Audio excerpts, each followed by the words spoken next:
ওবায়দুল হক আপনি লিখেছেন, আমার কাছে একজন মানুষ টাকা পেত, সে মারা গেছে, এখন আমার করণীয় কি? আপনি তার পরিবারের কাছে, তার বংশধরদের কাছে টাকা পৌঁছে দিবেন।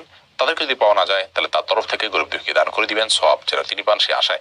এমনি তামিম আপনি লিখেছেন, অজু করার সময় আমরা আমাদের শরীরে যে অংশগুলো ধৌত করি সে অংশগুলো 3 বারের অধিক ধৌত করা যাবে কিনা? না, 3 বারের অধিক ধৌত করাটা হলো পানির অপচয় করা এবং সময়ের অপচয় করা। শয়তানের সময় আমাদের মধ্যে ওয়াসওয়াসা ঢুকায় দেয়, সূচিবায়ু তৈরি করে, যার কারণে আমরা অনেকে মনে করি শুকনা থাকলো কিনা। ভালো করে ডোলে 3 বার ধুলে এরপর আর শুকনা থাকবে না, এটা নিয়ে আর আমাদের দুশ্চিন্তা করার কোনো প্রয়োজন নাই এবং অতিরিক্ত পানি অপচয় করা উচিত নয়। হাসান মাহাদি আপনি লিখেছেন, আমার স্ত্রী বলেছেন সব রোগ আমার মেয়েকে দিয়ে আল্লাহ ভুলে গেছে, এই কথাতে ইমানের অবস্থা কি হবে? আল্লাহ মাফ করুক, এটা ইমান চলে যাবে, ইমান চলে যাবে। এটা আল্লাহর প্রতি অভিযোগ করা, আল্লাহর বিরুদ্ধে বিদ্রোহ করার শামিল এবং আল্লাহর সম্পর্কে এমন উক্তি করার শামিল যেটা কুফরি। আমরা অনুরোধ করব এই বোনকে তিনি যেন ইস্তেগফার করে ফিরে আসেন। আল্লাহ তাআলা বান্দার কে বিপদ দেন, কষ্ট দেন পরীক্ষা করবার জন্য। সে পরীক্ষা তিনি ফেল হয়ে গেছেন, তার উচিত হলো আল্লাহর কাছে ক্ষমা প্রার্থনা করে তওবা করে ফিরে আসা। আল্লাহ রাব্বুল আলামিন কোনো কিছু বলেন না। কাউকে আল্লাহ বিপদ দিয়ে তার কল্যাণ এর ফয়সালা যদি করেন তাহলে সেই বিপদটা আপাতদৃষ্টিতে বিপদ হলো সেটা তার জন্য কল্যাণকর, আর বান্দা আল্লাহ তাআলার প্রতি সে বিশ্বাস থাকতে হবে। বিধায় এই জায়গা থেকে আমাদেরকে ফিরে আসতে হবে যদি এরকম কথা কেউ বলে থাকে। সাবিহা সীমা আপনি লিখেছেন, সংসারে শান্তি বজায় রাখার জন্য স্বামীর সাথে যদি 2-1টি মিথ্যা বলি তাতে কি গুনাহ হবে?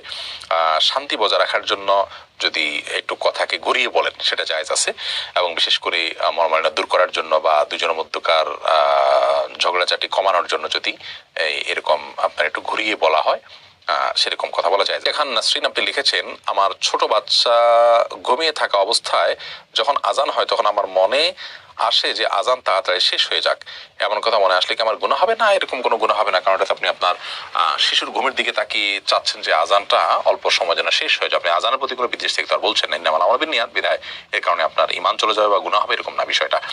লিখেছেন, মৃত্যুর পর হিসাব নিকাশের পর কি জান্নাতে বাবা মার সাথে দেখা হবে আর দুনিয়ার কোনো কথা মনে থাকবে? আলমুল গায়েবের বিষয় দুনিয়ার কোনো কথা, দুনিয়ার অনেক কিছু মনে থাকবে না হাদিস থেকে বোঝা যায়, কিন্তু সবকিছু যে মনে থাকবে সেটা হাদিস থেকে বোঝা যায় না, আল্লাহু আলাম। আর হিসাব নিকাশের পর বা আমার সাথে সাক্ষাৎ হতে পারে, বিশেষ করে উভয় যদি জান্নাতি হয় তাহলে তো অবশ্যই সাক্ষাৎ হবে। সামিউর রহমান আপনি লিখেছেন, আমার স্ত্রীর এজমার সমস্যা আছে, রাতে ফরজ গোসলের সময় তার খুবই সমস্যা হয়, এমনকি গরম পানি দিয়ে গোসল করলেও সাথে সাথে ঠান্ডা লেগে খুবই সমস্যা দেখা দেয়। এক্ষেত্রে ফরজ গোসলের সময় মাথা না ভিজিয়ে পুরো শরীর ভালোভাবে ধুয়ে ফেললে কি গোসল হবে?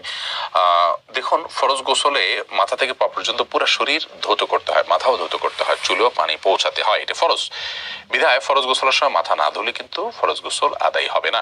প্রয়োজনে গরম পানি নিতে পারেন, গরম পানি ব্যবহার করার পরে চুল তাড়াতাড়ি শুকিয়ে নেওয়ার ব্যবস্থা এবং উদ্যোগ গ্রহণ করতে পারেন, তাতে আপনার সমস্যার সমাধান হলে আলহামদুলিল্লাহ। যদি তা না হয় তারপরে যেটি করতে পারেন তা হলো চুলের যে মানে বেনি আছে, বেনি না খুলে আপনার মাথায় পানি দিলে যদি চুলের গোড়াগুলোতে পানি পৌঁছে যায় এবং বেনি খোলা ছাড়া যদি তিনি 3 বার পানি দিয়ে দেন এবং পানি পৌঁছায় দেন চুলের গোড়া পর্যন্ত, তাতে তার গোসল হয়ে যাবে। এবং মুসলিম রাদিয়াল্লাহু তাআলার বিখ্যাত সে হাদিস এক্ষেত্রে আমাদের সামনে রয়েছে, নবী করিম সাল্লাল্লাহু আলাইহি ওয়াসাল্লামকে অনুমোদন দিয়েছেন, এটুকু তিনি করতে পারেন।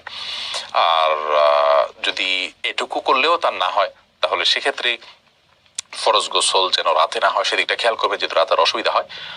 কিন্তু আমরা ঠুনকো অজুহাতেই আপনার বলবো যে না তায়াম্মুম করে ফেলবো, এটা উচিত নয়। একেবারে নিরুপায় হয়ে গেছেন, ফরজ হয়ে গেছে, এখন গরম পানি করার কোনো ব্যবস্থা নাই, ঠান্ডা পানি দিয়ে করলে চরম বিপদ হতে পারে, তাহলে সেক্ষেত্রে তায়াম্মুম করতে পারেন। এটা নিরুপায় হলে তখন তার জন্য শুধুমাত্র প্রযোজ্য।